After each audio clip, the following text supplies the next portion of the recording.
누가복음 1장 26절에서 38절까지 말씀 교독하겠습니다. 오늘은 12월 19일 화요일 아침입니다. 12월 19일자 본문 누가복음 1장 26절에서 38절까지 말씀 교독하겠습니다. 누가복음 1장 26절입니다.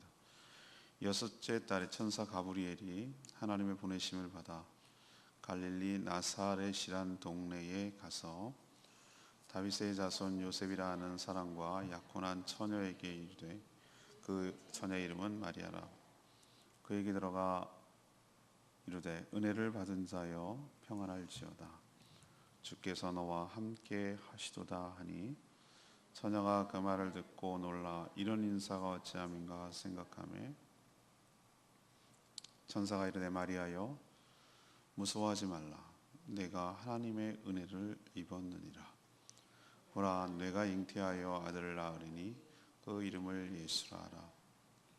그가 큰 자가 되고 지극히 높으신 이의 아들이라 일컬어질 것이요, 주 하나님께서 그 조상 다윗의 왕위를 그에게 주시리니 영원히 야곱의 집을 왕으로 다스릴 것이며 그 나라가 무궁하리라. 마리아가 천사에게 말하되, 나는 남자를 알지 못하니 어찌 이 일이 있으리이까? 천사가 대답하여 이르되, 성령이 내게 임하시고 지극히 높으신 이의 능력이 너를 덮으시리니 이러므로 나실 바 거룩한 이는 하나님의 아들이라 일컬어지리라. 보라, 내 친족 엘리사벳도 늙어서 아들을 배었느니라. 본래 임신하지 못한다고 알려지니가 이미 6달이 되었나니 대저 하나님의 모든 말씀은 능하지 못하심이 없느니라. 마리아가 이르되, 주의 여종이오니 말씀대로 내게 이루어지이다 하며 천사가 떠나가니라. 아멘. 이제 예수님의 탄생을 위해서 하나님의 때에 하나님의 사자들이 분주하게 움직이는 것을 볼 수가 있죠. 천사 가브리엘, 좋은 소식을 전하는 천사장이 가브리엘입니다. 가브리엘은 나사렛에 살아가는 촌동네 나사렛에 살아가는 마리아에게 찾아와 문안을 합니다. 메시아 탄생을 위해 마리아의 몸에서 성령으로 잉태될 것이라고 예고를 받는 것이죠. 마리아는 이 예고에 상당히 놀랍니다. 하지만 자신이 메시아 탄생 과정에 쓰임받는 그런 은혜를 입었다라는 것에 수긍을 하고, 더 나아가 감사하면서 그 말씀에 순종하겠다고 약속을 합니다. 마리아에게서 태어날 분이 예언의 성취이며 영원히 나라를 다스릴 분이라고 이 천사를 통해서 예고받음으로써 이분이 바로 세상을 구원하실 메시아 구세주인 것을 기록을 통해서 우리에게 분명히 또 한 번 알려줍니다. 오늘 질문은 이거죠. 이 천사의 예고를 통해서 우리는 무엇을 배울 수가 있습니까? 천사의 예고를 통해서 우리는 무엇을 배울 수가 있습니까? 먼저 가장 큰 은혜는 하나님의 임재와 그에게 쓰임 받는 것임을 가르쳐 줍니다. 기쁜 소식을 전하는 가브리엘 천사는 갈릴리 나사렛이라는 아주 작은 시골 동네에 살아가고 있는 마리아라는 처녀를 찾아왔습니다. 그녀는 다윗의 후손이었던 요셉과 결혼을 앞둔 정혼한 처녀였습니다. 이제 한 1년쯤 지나면 요셉과 결혼해서 살게 될 그런 처녀였던 것이죠. 근데 그 가브리엘 천사는 그 마리아가 잉태하여 아기를 가져서 아들을 낳을 것인데 하나님의 은혜를 입었다라고 말을 합니다. 그런데 이게 무슨 은혜입니까? 마리아도 놀라죠. 이런 문안을 하는 것을 이상하게 놀라고 어찌 이런 인사를 하지? 라는 것을 생각할 정도로 이거는 평범한 인사가 아닌 것이죠. 근데 이게 무슨 은혜입니까? 아니, 처녀가 잉태해서 아이를 낳는 게 이게 무슨 은혜냐는 것이죠. 오히려 당시 사회적 분위기를 생각하면 파혼을 당하고 간음죄로 몰려서 죽을 수 있는 그런 상황인데, 딱 그건데 무슨 하나님의 은혜를, 이게 은혜를 입은 게냐 맞냐 이거죠. 근데 가브리엘 천사는 뭐라고 하죠? 마리아에게 평안을 빌면서 무서워하지 말라고. 하나님께서 너와 함께 하신다. 28절에 그거죠. 너와 함께 하신다. 그리고 네가 쓰임을 받았다라고 얘기를 하고 있는 것이에요. 저는 맨 처음에 하나님이 너와 함께 하신다, 이 말이 그냥 하는 칭찬의 그 인사의 말일 수 있는데, 여러분 가만히 생각해 보세요. 하나님이신 예수 그리스도께서 마리아의 몸에 계신 줄로 믿습니다. 10달 동안 태어날 때까지 몸속에 있는 거예요. 이건 정말 기가 차고 놀라울 일이 아닙니까? 우리는 영으로 임재하사 우리와 함께 하신 것도 계신다고 말하는데, 자기 몸속에, 뱃속에 아기로, 그거야말로 정말 하나님이 나와 함께 하신다는, 이것보다 더 뚜렷한 증거가 세상에 어디 있겠어요? 주께서 너와 함께 하시도다. 그게 일단 축복. 두 번째, 너를 통해서 이 땅에 오신단다. 너의 쓰임을 받아서, 너가 쓰임을 받는다. 그 일에 쓰임을 받는다. 그러니까 우리가 알 수 있는 것은, 우리가 생각하는 은혜의 개념, 은혜의 개념과 성경에서 말하고 있는 은혜의 개념이 너무 다르다는 것을 알 수가 있어요. 우리가 생각할 때 은혜 그러면 우리는 너무나 현세적이고 물질적이고 그런 것을 은혜라고 얘기를 하는 거예요. 예를 들면 뭐 병이 나았어요, 복권에 당첨됐어요, 승진했어요, 합격했어요, 대박 났어요, 뭐 이런 것을 아이고 하나님 은혜 받으셨네. 아니면은 내 마음에 쏙 드는 얘기를 들었어요, 내가 듣고 싶어하는 얘기를 들었어요. 그럴 때 은혜 받았다 그러잖아요. 내 기분이 참 맞게끔 그때 됐어요, 상대방이 내 기분을 맞춰줬어요, 이걸 은혜 받았다 그러잖아요. 근데 우리가 생각하는 은혜와 하나님이 생각하고 성경에서 말하는 은혜가 정말 다르다는 걸 알 수 있어요. 진정한 은혜는 무엇인가? 오늘 가브리엘 천사가 마리아에게 했던 것처럼 하나님이 나와 함께하는 것이 은혜인 줄로 믿습니다. 이게 가장 큰 은혜예요. 또 하나 은혜는 그 거룩하신, 그 전능하신 그 하나님에게 쓰임 받는 것, 도구로 쓰임 받는 것이 은혜인 줄로 믿습니다.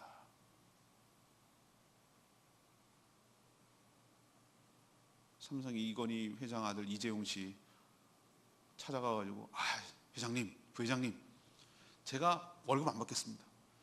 뭐라도 이 집에 문직이라도 쓸고 마당이라도 쓸겠습니다. 써주십시오.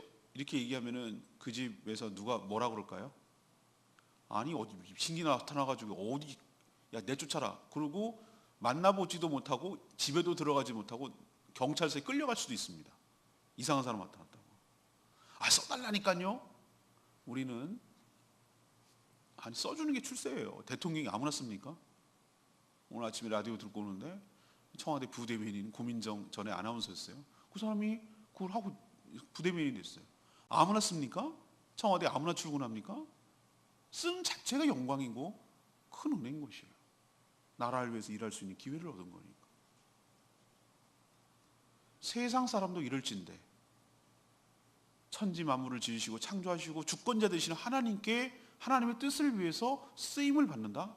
이건 대단한 큰 영광이고 대단한 큰 축복인 줄로 믿습니다. 이걸 보고 은혜라고 말하는 거예요. 안 쓸 수도 있어요. 마리아, 나 안 할래요. 그럼 하나님께서 미안하다, 걔 아니면 안 됩니까? 마리아 아니면 안 되나요? 아닙니다. 하나님께서는 어떤 방식으로든지 어떤 일을 성취해 나가실 줄로 믿습니다. 마리아만 처녀인가요? 마리아만 꼭 그래야 되냐? 아니에요. 수없는 사람들이 하나님께서 경우의 수를 따지고 찾으면 그거 못 하시겠어요? 근데 너라는 게 중요하지, 나라는 게 중요하고, 그게 마리아라는 게 중요하지. 이 여인이 뭐가 들어 쓸만한 게 있습니까? 예수님께 낳았기 때문에, 그 도구로 썼기 때문에. 지금 마리아, 캐톨릭에서 뭐라고 그럽니까? 성당 다 보세요. 마당 한 구석에다가 전부 다 마리아상 만들어 놓고 거기다가 기도하고 절하고, 이 정도로 우상화돼 버렸어요. 제가 멕시코 갔을 때 깜짝 놀랐어요.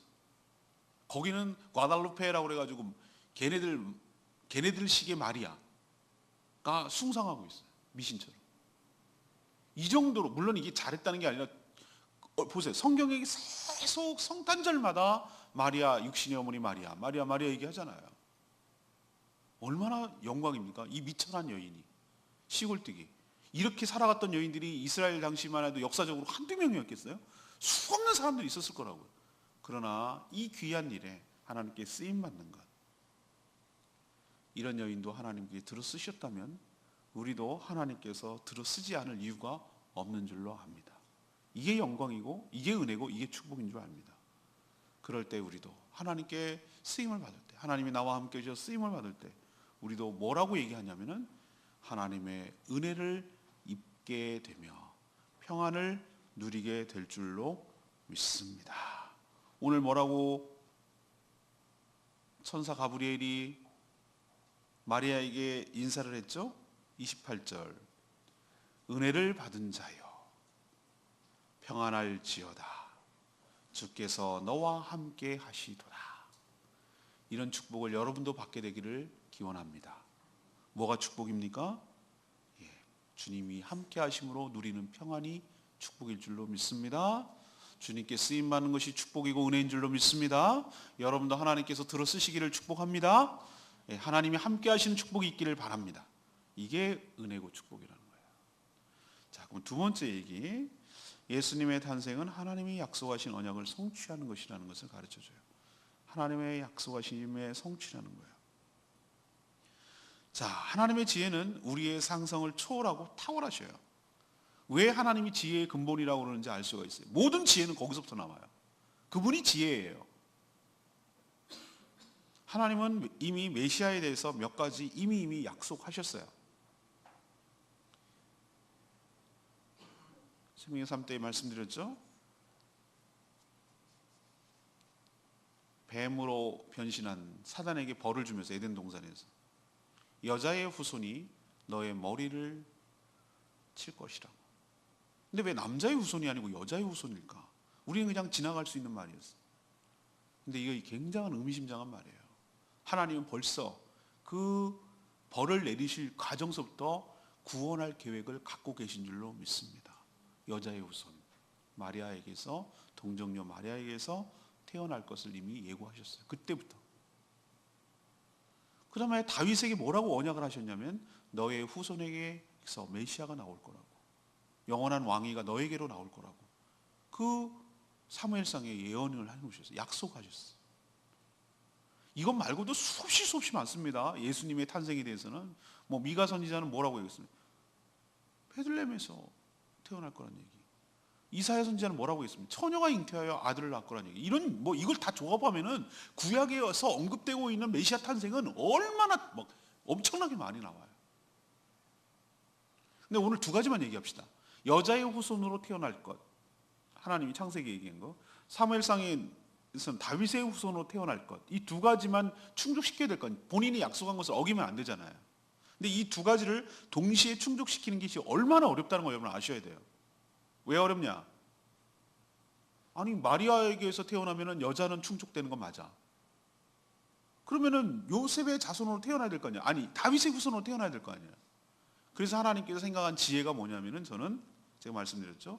하나님께서는 요셉하고 마리아의 정혼, 약혼을 갖다가 활용하셨어요. 이 절묘한 하나님의 신의 한 수예요. 신의 한 수.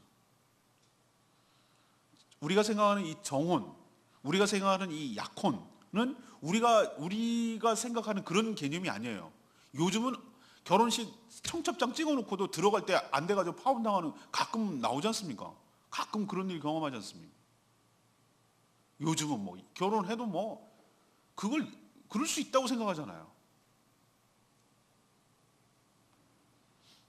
저도 이제 약혼식을 하고 있거든요. 결혼을 앞두고 할 때부터 이제는 뭐가 되는 거죠? 이제 결혼할 사람이니까 그때부터 본격적으로 결혼을 준비하고 뭐 이런 과정을 거쳐가는데, 이 마리아와 요셉의 이 약혼은 뭐만 남겨둔 거냐면은 단순히 그냥 약혼, 앞으로 결혼하자 뭐 이런 개념이 아니고, 결혼식을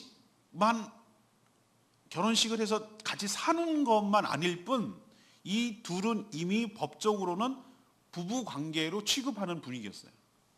그 당시 문화와 풍습과 법이. 그래서 여인의 몸으로 동정녀 마리아에게서 태어났다는 것을 충족시켰어요. 결혼식은 안 하고 같이 안 살았으니까. 그러면 여자의 후손으로 태어나는 게 맞고, 둘이 정혼관계에 있었으니까 여기서 태어난 아이는 누구의 자녀가 되냐면 마리아의 자녀가 아니라 족보, 법적으로 보면 누구의 자녀가 됩니까? 요셉의 자녀가 되는 것입니다. 하나님의 신의 한 수가 이거예요. 이게 절묘하지 않습니까? 하나님의 지혜는 우리의 상상을 초월한다고 제가 말씀드렸죠.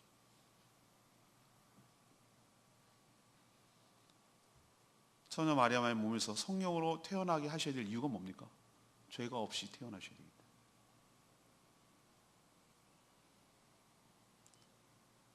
천사의 말대로 이렇게 태어난 예수님은 다윗의 왕위가 이것은 상징적이에요. 영원한 왕권을 상징하는 것이에요.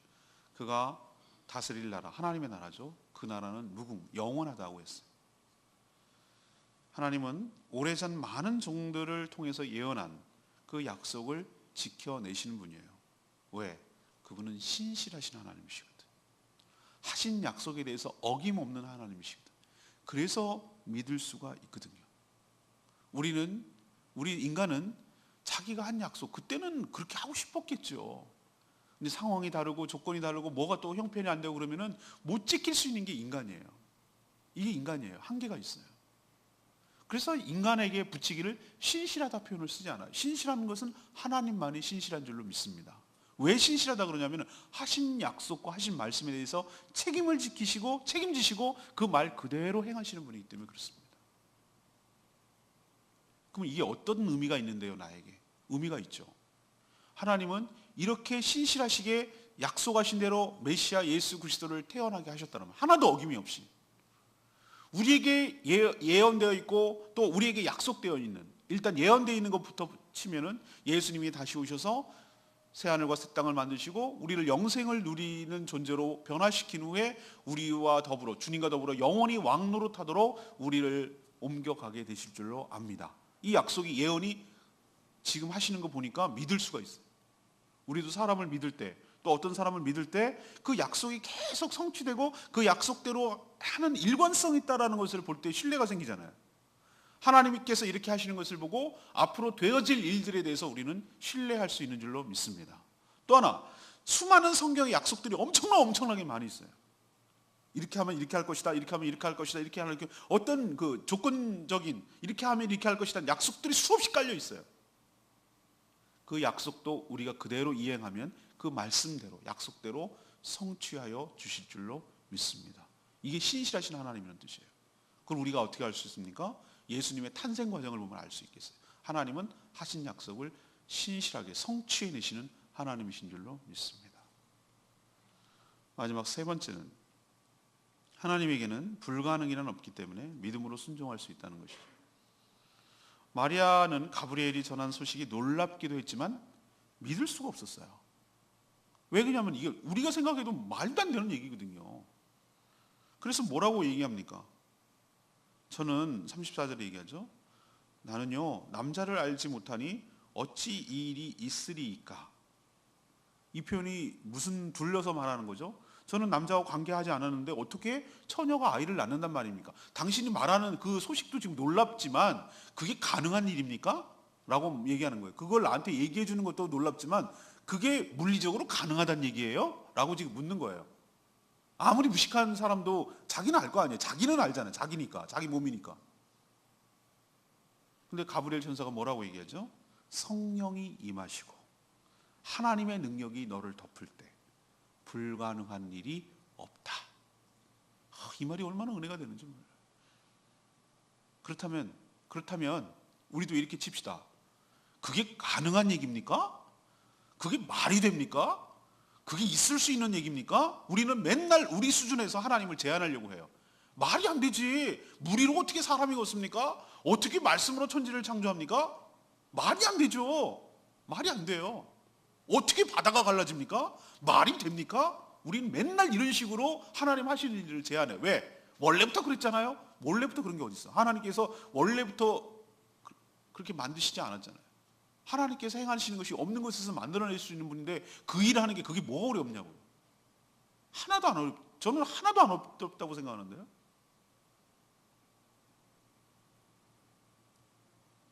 여러분도 그런 불신에 쌓여 있을 때 마리아 같은 반응을 보입니다.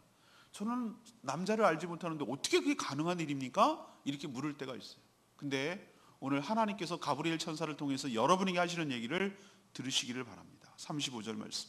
성령이 너에게 임하면, 그리고 지극히 높으시니, 하나님이죠, 그분의 능력이 너를 덮으리니, 성령이 임하시고 덮으리니, 그러면 그분이 거룩한 이는, 나실 바 거룩한 이는 하나님의 아들이라 일컬으시리다. 그게 어떻게 가능하냐면은 하나님이, 성령이 너에게 임하고 지극히 높으신 이의 능력이 너를 덮으면 그게 가능하다. 그럼 우리에게 적용해 봅시다. 성령이 우리와 함께 하시고 하나님의 능력이 여러분을 덮으면, 사람들은 안 된다고 생각하고 불가능이라고 생각한 그것이 여러분에게도 동일하게 똑같은 하나님이 똑같은 방식으로 하는 것이니까 여러분에게도 그 놀라운 일이 여러분에게도 임하게 될 줄로 믿습니다. 이처럼 하나님은 우리의 생각과 한계를 넘어서요, 하나님의 말씀엔 능치 못함이 없고 능력이 있는 줄로 믿습니다. 마리아는 천사의 설득에 이렇게 대답했어요. 그리고 또 하나는 엘리사벳 얘기도 했죠.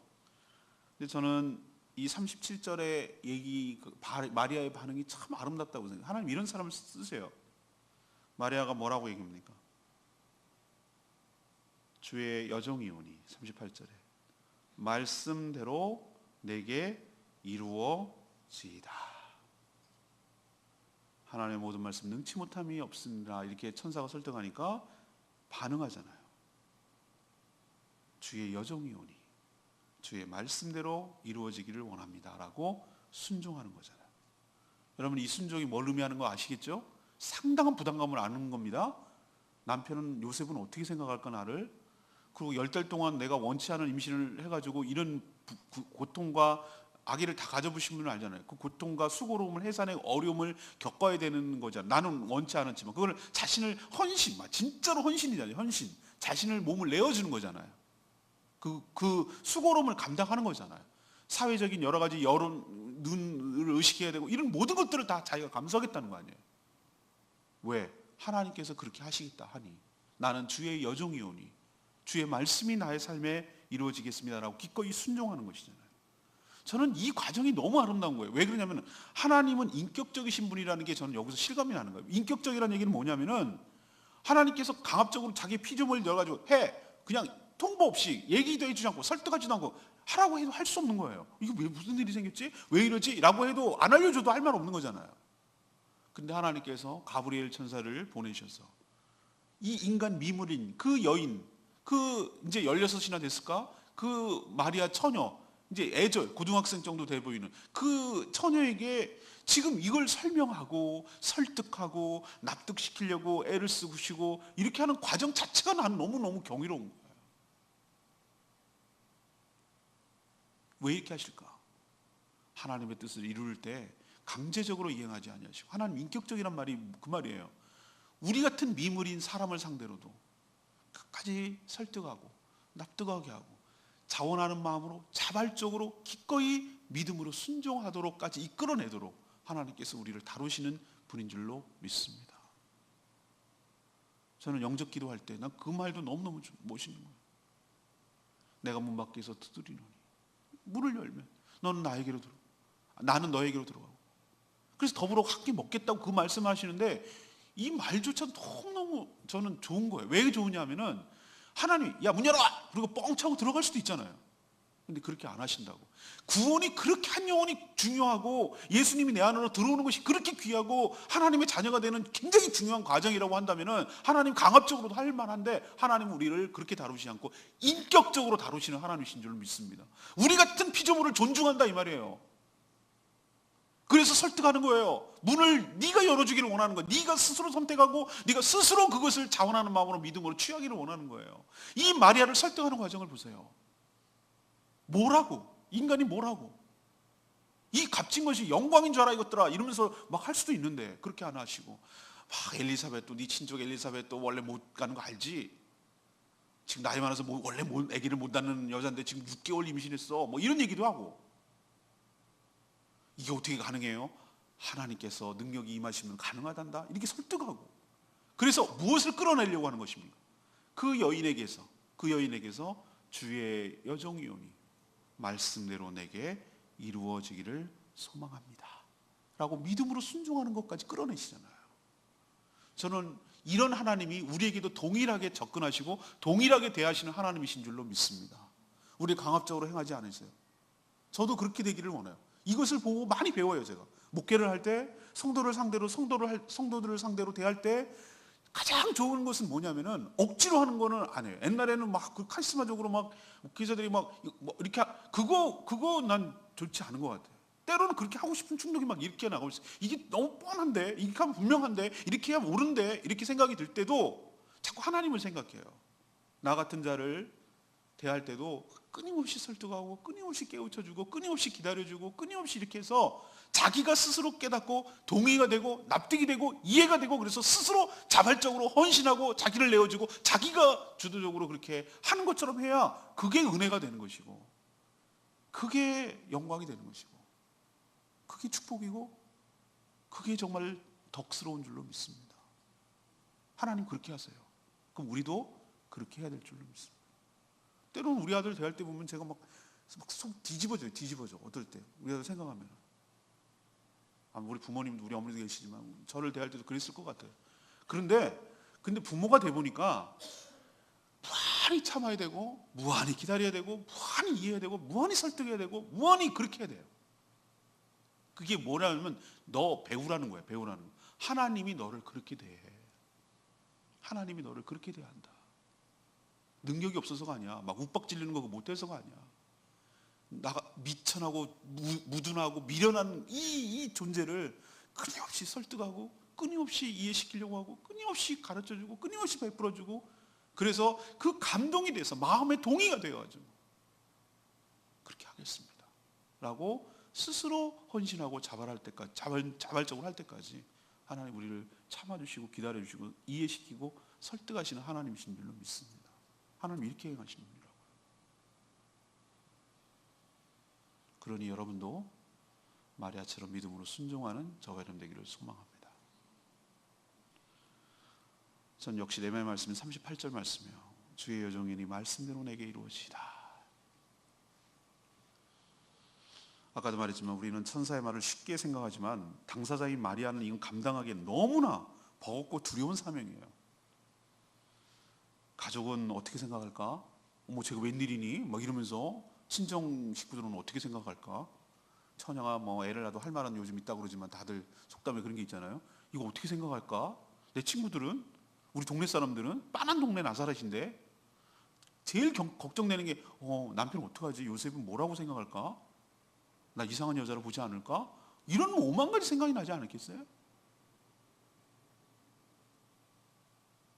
하지만 그녀는 이런 위험 부담을 기꺼이 끌어안고 순종했어요. 하나님의 뜻을 위해 자신의 몸을 온전히 내어주었어요.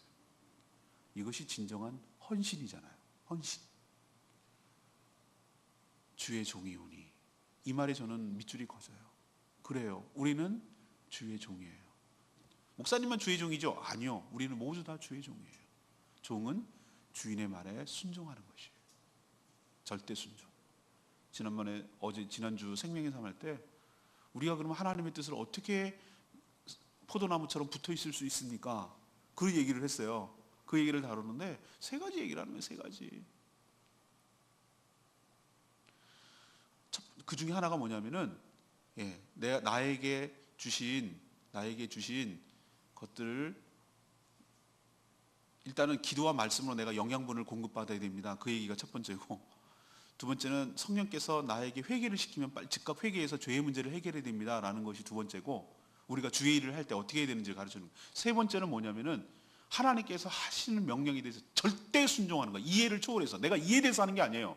그냥 하나님께서 하라고 하시면은 믿음을 가지고 절대 순종하겠다고 행할 때 내 삶에서 하나님의 주의 뜻이 이루어지고 응답되고 성취해 나갈 줄로 믿는다. 그걸 가르쳐 줬거든요. 이게 이해가 되고 뭐 믿어지고 그래서가 아니라 그 뜻에 순종하는 거예요. 절대 순종하면 하나님께 절대 책임져 주실 것이다. 이 믿음을 가지고 순종하니까 이 일이 이루어지잖아요. 종은 내 뜻이 아니라 하나님의 뜻을 위해 마음껏 자신을 사용하시도록 내어주는 것이 종의 태도일 줄로 믿습니다. 가짜 종은 뭡니까? 입맛에 맞으면 하고 안 하고, 내 내키면 하고 안 하는 내키면 안 하고, 내가 더 이렇게 뻔때나면 하고 별별 일 없으면 안 하고. 그건 종이 아니에요. 손님이고 고객이지. 종은 싫어도 좋아도, 내가 드러나도 안 드러나도, 내가 희생당하고 내가 욕을 먹어도 주의 명령이라면 하는 거예요. 그게 종이에요. 여러분도 종의 삶을 살게 되기를 바랍니다. 자신을 내어주는 헌신의 삶을 살게 되기를 바랍니다. 마리아처럼 은혜와 축복을 누리는 복된 인생으로 살아가게 되기를 축복합니다. 오늘 세 가지 말씀드렸습니다. 오늘의 질문은 무엇입니까? 이 가브리엘 천사의 예고를 통해서 우리는 뭘 배울 수가 있습니까? 이것이 오늘의 질문이거든요. 첫 번째, 가장 큰 은혜는 뭐라고 말씀드렸어요? 주의 임재, 임마누엘, 주의 임재와 그에게 쓰임 받는 인생, 하나님께 쓰임을 받는 인생이 최고의 축복이에요. 은혜고. 여러분도 그런 축복이 있게 되기를 바랍니다. 두 번째는 예수 그리스도의 탄생은 하나님의 약속의 성취, 언약의 성취라는 거예요. 그렇다면 신실하신 하나님께서 성경에 약속된 모든 약속을 응답하시고 성취하여 주실 줄로 믿습니다. 다시 오실 예수님이 반드시 다시 오시라는 그 말씀이 성취되고, 우리의 믿음이 헛되지 않고, 우리가 바라고 있는 새하늘과 새 땅과 천국과 영생이, 우리 부활과 영생과 천국이 우리에게 보장되어 있을 줄로 믿습니다. 왜? 그렇게 하신다고 하셨으니까. 마지막 세 번째는 무엇입니까? 하나님에게는 불가능은 없기 때문에 우리가 믿음으로 순종할 때 하나님의 역사가 나의 삶 가운데도 일어나게 될 줄로 믿습니다. 성령이 임하시고 지극히 높으신 이의 능력이 너희에게 덮을 때, 이 마리아만 해당될까요? 여러분에게도 해당되는 거예요. 여러분에게도 동일한 은혜와 축복과 기적이 여러분의 삶에도 나타나게 되기를 축복합니다. 오늘 말씀 붙들고 기도하기 전에 아까 불렀던 찬양이죠. 172장 주님만 영광 받으시옵소서. 찬양제 172장입니다.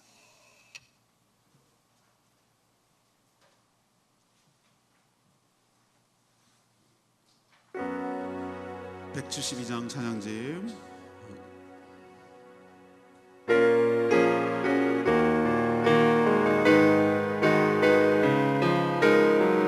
주님 큰 영광 받으소서. 주님 큰 영광 받으소서. 홀로 찬양 받으소서. 모든 이름 위에 뛰어난 이름, 온 땅과 하늘이 다 찬양해. 겸손하게 우리 무릎 꿇고 주 이름 앞에 영광 돌리시네.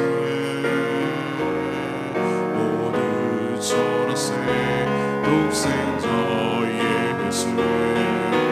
주님께 찬양 드리리. 모든 영광과 존귀와 능력 받으소서. 받으소서. 영광과 존귀와 능력 받으소서. 받으소서. 그리스도 살아계신 하나님. 하나님께서 여러분을 설득하시고 사용하셔서 여러분의 입술에서 모든 영광과 존귀를 받으시옵소서. 여러분의 삶을 통해서 모든 영광과 존귀를 받으실 줄로 믿습니다. 여러분이 할 수 있는 것은 믿음으로 순종하는 그때 이런 놀라운 역사가 일어나게 될 줄로 압니다. 주여, 저희를 사용하시옵소서. 마리아처럼 도저히 안 되는 것처럼 믿겨지지 않지만 성령이 나와 함께 하시고 지극히 높으신 이의 능력이 내 삶을 덮을 때 불가능한 일이 현실이 될 줄로 믿습니다. 주의 뜻이 오니 말도 안 되는 것이지만 주님께서 그렇게 하시고자 오니 주님 뜻대로 사용하여 달라고, 주님께 내어드리고 헌신하는 자세로 살게 해달라고 다같이 주여 외치며 나가며 기도하겠습니다. 주의 아버지, 모든 영광과 존귀와 능력 받으소서. 받으소서. 영광과 존귀와 능력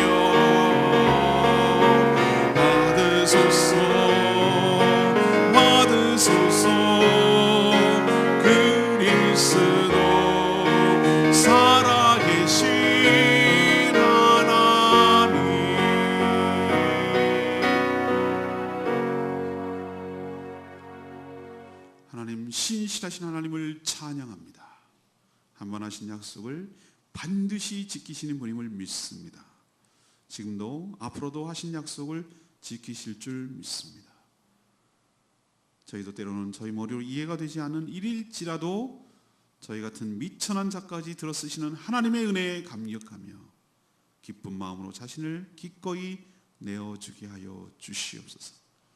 자기 입맛에 맞는 것만 하는 것이 아니라 많은 부담이 끌어안는 일이라도 힘든 일이라도 주의 종이오니 주의 뜻대로 이루어지기를 원하나이다. 이런 고백으로 자신을 내어 맡기고 드리게 하여 주시옵소서. 저희들의 헌신을 통해 하나님의 역사가 성취되기를 소망합니다. 이 미천한 자를 끝까지 설득하시고 납득시키고 자발적으로 헌신하도록 설득해내시는 그 하나님의 신실하심과 인격적이신 하나님을 찬양합니다.